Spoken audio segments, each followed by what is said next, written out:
हमारे लिए बुढ़ापे की लाठी ओपीएस है, अगर ओपीएस नहीं दोगे तो हम वोट नहीं देंगे आपको। इसमें कौन सी बात है? और वोट की चोट बहुत गहरी होती है। नेता अपने स्वार्थ में फिदा है तो आप भी अपने स्वार्थ में थोड़ी देर के लिए तो हो जाइए, बुढ़ापा संवर जाएगा। जिन राज्यों में पेंशन बहाल हो गई, जिनको मिल रहा है, उनसे पूछो जा करके कि पार्टी प्यारी है कि ओपीएस प्यारी है। और मैं आपसे कहना चाहता हूं, जाति बड़ी कि ओपीएस, धर्म बड़ा कि ओपीएस, विचारधारा बड़ी है ओपीएस। अगर इस बात को आपने दिमाग में रख लिया तो हमारी जीत तय है, ओपीएस की जीत तय है। और एक राज्य में धक्का, अन्य राज्य के लिए संदेश और अन्य राज्यों की धक्का, पूरे हिंदुस्तान में 110% पुरानी पेंशन बहाल होगी वोट की चोट से। करिए, और अपना ही नहीं, अपना भी, अपने घर परिवार का, और जितनी क्षमता, जितनी कुव्वत है, आसपास गांव में जाइए, नौजवानों को समझाइए नौकरियां नहीं हैं, नौजवानों को समझाइए पुरानी पेंशन की लड़ाई आपकी भी है, नौजवानों को समझाइए अगर सरकारी संस्थाओं का निजीकरण हो जाएगा तो आपको नौकरियां नहीं मिलेंगी। आप अपनी क्षमता दिखाइए, जाइए लोगों को बताइए, बोलिए। रोजगार, शिक्षा, चिकित्सा, सामाजिक सुरक्षा, इन पर बात होनी चाहिए। बात किस पर होती है? अभी माननीय गृह मंत्री जी ने एक बयान दिया, याद आ गया मुझे। माननीय गृह मंत्री जी ने एक बयान दिया, अग्निवीरों को पेंशन वाली नौकरी दी जाएगी। मैं माननीय गृह मंत्री जी से पूछना चाहता हूं, इस समय कौन सी है नौकरी जो पुरानी पेंशन वाली है? कौन सी नौकरी है? आपने तो कोई नौकरी नहीं छोड़ी है। सब जगह एनपीएस, और गहरी डिमांड हुई तो यूपीएस दे दिया आपने। पुरानी पेंशन की नौकरी है कौन सी? कितना बड़ा झूठ बोला जा रहा है। और अगर आपको इतना ही प्यारा है कि अग्निवीरों को पुरानी पेंशन वाली नौकरी देंगे, तो फिर अग्निवीर क्यों? हरियाणा के साथियों, अग्निवीर भी याद रखिएगा, अग्निवीर भी याद रखिएगा। गरीब गुरबा किसान का बेटा जज्बात लेकर देश की सेना में जाता है, देश की सेवा के लिए, और उसको 4 साल की नौकरी बिना पेंशन वाली। और किसी का बेटा आईसीसीआई, बीसीसीआई का, ये भी तो देखना होगा।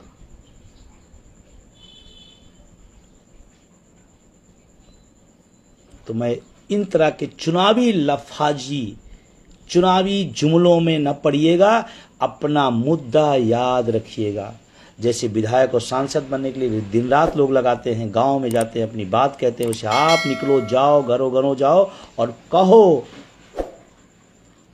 क्योंकि पुरानी पेंशन जब मिलेगी तो मुझे अकेले उसका लाभ नहीं मिले, परिवार को मिलेगा, पूरे परिवार को मिलेगा। परिवार भी जुटे, और आप सबकी मेहनत से एक नया राज्य हरियाणा ओपीएस की तरफ जाएगा, ऐसा मुझे आशा और विश्वास है। इस समय चुनावी दौर है, तमाम बातें बोली जाएंगी, लेकिन याद रखना कि हो क्या रहा है। और जो ओपीएस का विरोधी है, जो ओपीएस के खिलाफ है, जो हमारे बुढ़ापे के खिलाफ है, हम भी वोट की चोट उसके खिलाफ मारेंगे।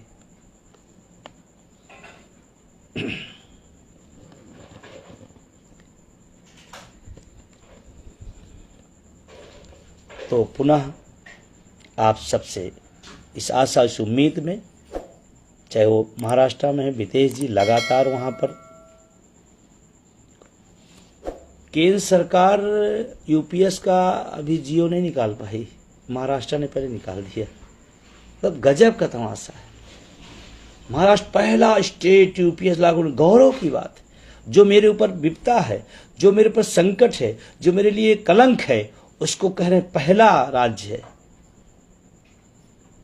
महाराष्ट्र की सरकार से मैं निवेदन करना चाहता हूँ, इतनी जल्दबाजी में मत रहिए कि अगली बार मौका ही न मिले जल्दबाजी करने का। हाँ, ये बात सही है, चाहे हरियाणा हो, महाराष्ट्र हो या जिन राज्यों में है, हम सब दयालु लोग हैं। आप हमें पेंशन तो नहीं दे रहे हैं, लेकिन आपको हम पेंशन दे के विदा करेंगे। हम इतने कठोर और निर्दयी भी नहीं हैं। पेंशन लेकर आप विदा होंगे, क्योंकि आपने तो अपने लिए व्यवस्था बना ही रखी है, अच्छी अच्छी और शानदार शानदार।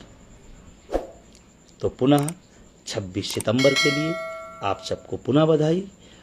बहुत ऐतिहासिक कार्यक्रम है, बहुत ही शानदार कार्यक्रम है, और मुझे बहुत विश्वास पैदा किया कि एक आह्वान पर, एक आवाज़ पर इनम ओपीएस के बैनर पे इतना बड़ा फेथ पूरे देश के अंदर, जब गुटों विभागों की सीमाओं को तोड़ करके आक्रोश मार्च में आक्रोश दिखाए।